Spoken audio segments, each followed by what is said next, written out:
started releasing records on Defected in 2008. Around 2014, Simon muted the idea about Glitterbox. I knew straight away that the ideas that he had and where he wanted to take it were very much in line with what I wanted to do and be as an artist, and basically got behind it with full gusto. The Shapeshifters story is unusual.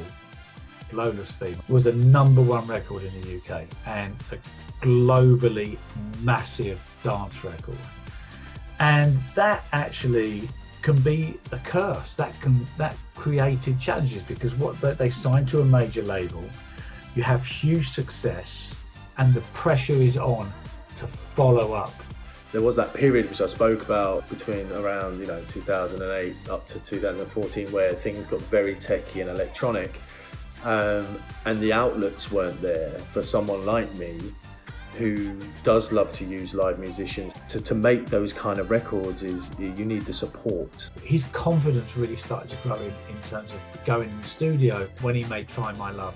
He made that record with real musicians, real keyboard players, backing vocalists, string sections, brass sections, and that was a record that I felt was the start of the reinvention of the Shapeshifters. So I do a lot of my writing and my arrangements and early stuff with a guy called Colin Smith, who's basically my right-hand guy.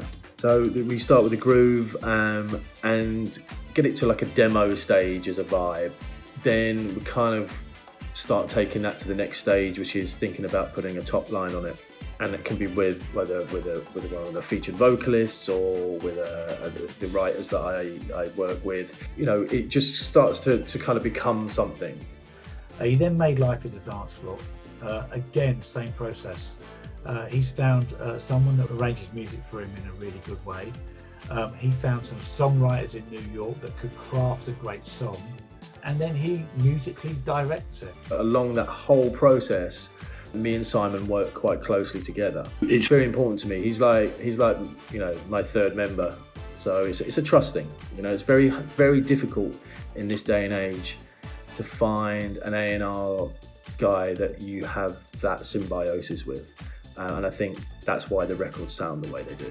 He's just about to release a record called Finally Ready with Billy Porter, a very, very well-known personality. And Simon wrote and arranged and scored and produced the record from the get-go.